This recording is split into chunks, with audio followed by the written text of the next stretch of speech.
eyi assalamu aleykum bandiraɓe fuutankoɓe wonɓe to e Fouta diwan guila Podor ha yetti Futnague ha yetti Fouta ha yetti noon ha yetti Jowol ha yetti Matam hay Bakel wonde on guelɗo vidéo el jogori nde wadde ene jogori wadde accompagné ko wiyete kadi seɗen jogori wadde émission wadde illustration hade hollirde holno diwlin mo ñamaten Fouta o bidouŋaji ooli ɗi ko tagui kanji ɗi goɗɗi kolnahi guila noon e Grèce ha woni huile de palme waɗa mélangé donc vidéo oɗo gonmi koye wadde illustré woni hollirde holno mbawirɗa ƴettude huile de palme mbatta ɗum nebam tawa ala couleur boɗejo tawa ala haydara janggo sa cooda feccere butel nebam végétal mbatta hen e oɗo diwlin mbi jeeya ɗum wonta diwlin ñamowo ɗon ko ñamata ko sikkata kañum ñamata ko diwlin normal tawa noon ko ñami ko wona diwlin normal oɗo butel joni mi soodi ɗum ko huile de palme nani winda hen ɗum ƴeewa bon mi fuɗɗinoma vidéo o cikkumi o yeehi kono noon mi fuɗɗima hollude on wonde mami feccumo laabi nayyi ɗo ko kanko woni ɗo mi yuppimo ɗo hen nani kañum woni ɗo aɗon jiiya ɗum eyyi so mi ƴettimo joni mi waɗatmo ni waɗamo e gueɗe nayyi donc mi feccimo hen goto oɗo mi watta e haydara o wiyete témoin o haydara arta he eyyi vidéo noon ma juut saabu ko étape uji kewɗi étape foof noon ne jogui waktuji muɗum jogui 30 minutes jogui 2 heures de temps ne jogui ko way noon donc maɗi koppodir somi gaynoyi tan somi dañi mbaɗo ɗum montage no fewi so Allah jaaɓi mami monta ɗum ha laaɓa mi hollude après ko pour hollirde tan sen garoyi wadde émission ko holno neɗɗo wawi ƴettirde hande diwlin oɗo no huile de palme oɗo donc on jii mi fawa ɗo vidéo ɗum écran o ƴeewon voilà huile de palme o nani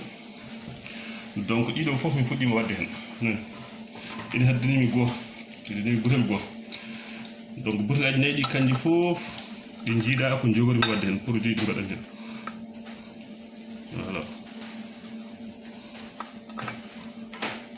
voilà nani kanji foof ko huile de palme woni hen voilà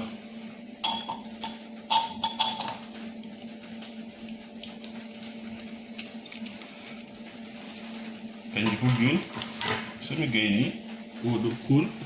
waɗamo ɗo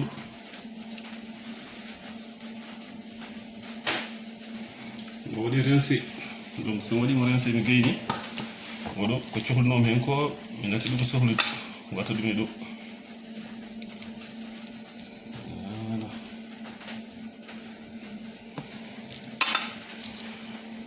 voilà ɗum ko butel mo ɗum ɗo ko butel mo codnomi gaddumi donc kanji foof kippoɗe majji nani heddi komi ƴeewa produit ɗi mbaɗami hen donc on jii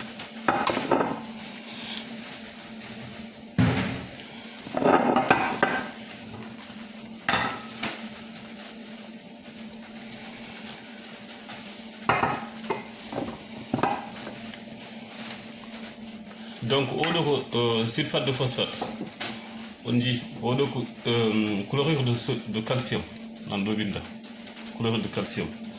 e goɗɗo nani ko hypochlorite de sodium donc kanji foof goto hen foof mi faɗay makko 2 millilitres wona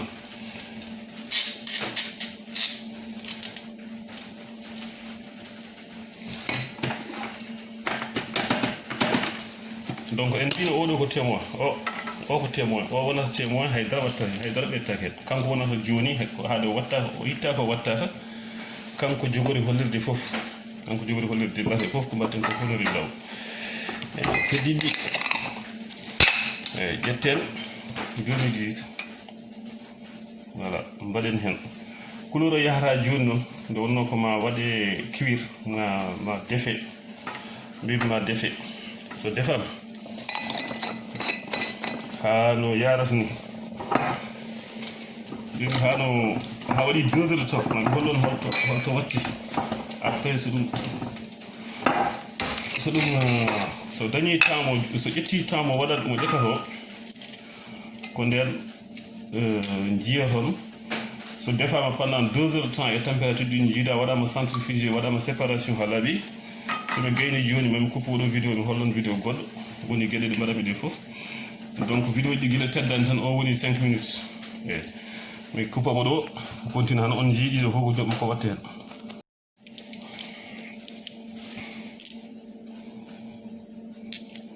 donc on jii oɗo woni témoin nani o woni témoin eyyi ɗiɗo puɗɗima hollirde couleur mumen less donc so ɓenni ɗum mbatten ɗum écran goɗɗo ɓenno kadi changer ko ɗo joni oɗo appareil joni ngara mi waɗa ɗo par ce que ɗum ɗo samde ɗo voilà après ko ɗo wondu nanam ɗi voilà haɗam nanu ɗo noon on jii appareil nano fuɗɗo huɓɓude so gayni boutelaji ɗi ko ɗo ɗi lomboto ɗo ɗi lomboto kanji fof nani voilà kono haɗen wadde ɗum hami gayna mami nanna ɗi ko wiyete kadi centrifugation noon ko ɗo somi defiɗe haade gayni ko ɗo en ɗon jiya oɗo appareil joni sa huɓɓi ɗum kono wiyete centrifugation eyyi ɗi lomboto ko ɗo ɗum ɗo no tournirte ni kañum waɗata séparé kala ko teddi jooɗoto ko less kala ko heewi jooɗo dow donc ko kanko mbatten utiliser après niveau on pour l'instant sohlani ɗum ton donc ɗo ɗo gomi ɗo nanamo ɗo joni mi defa mo somi waɗi ni joni 120 minutes 19 degré kono 19 degré ko ngabbata ko ha hedde 90 deglumoɓe udde ɗum ɗo mi fada 120 minutes eɗen gandi ko waktuji ɗiɗi donc so waktuji ɗiɗi joni mi arta mi waɗa vidéo goɗɗo mi hol ina foti normalement foof serta ha laaɓa ha wayno wona kañum wonnoni inchallah kono témoin mo en mbaɗani haydara on no foti heddade ko foti heddade ko e mi salmini on mi juuri moon ha ɗo e ɓoyta inchallah eyyi caggal joni nde mbaɗɗen oɗo expérience ɗum ɗo gasi après en ñifi ɗum en jaltini voilà résultat o ko ni wayi nani donc on jii oɗo témoin o changani ha joni kanko tan woni o woni oɗo ko seeɗa mbaɗnomi hen oɗo gotel kañum ko seeɗa mbaɗnomi hen ɗiɗo j'ai fait la même dose donc oɗon jiya carrément oɗo couleur joni o natti wonde diwtir carrément o wati kam no graisse ni eyyi ko wayi o fendima haysa yuppimo ne yahata nani haysa yuppimo o jaafoɗon noon omo waɗi pour l'instant o ɗumni o waɗani décongelé kono oɗo kañum nani diwtiro kañum ɗo woni ɗo kono wano ni ko ni tan o wasi ni tan o wayi ha joni donc o changeani couleur o waɗani haydara donc ko hollude tan raffinage woni ko ñamaten ko wonde ko neɗɗo wela foof joni ñammina neɗɗo o ina fonno wonde Sénégal hande yimɓe ne mbawi wadde jogade agence de sécurité alimentaire ƴewde mbate enen diwlinaji ɗi ummotoɗe Mauritanie ɗi eɗen gandi kañum fof ko sindi pewna mbate kanji ko ɗi diwlin walla ko ɗi graisse de porc ene wawi wonde graisse mbabba tugal ne wawi wonde graisse kadi no wiyete kadi graisse animal ne wawi wonde huile no wiyeteno kadi huile de palme noon wona huile de palme wona huile saabu woni huile ko diwlin ummiɗo e guerte ummiɗo e ko way noon ɗum ko diwlin ɗum ɗo fonno wiyata ko graisse de palme par ce que graisse woni ɗo ɗum ɗo joni so jooɗima e vaisseau sanguin ma woni ɗaɗi ƴiƴam ma ɗum ɗo na adda probléme aji ɗi ganduɗa cardiovasculaire ɗi ganduɗa ko ɗum woni enen ñaw men to e Fouta ko ɗum woni ko yimɓe puɗɗi joni ƴettude poids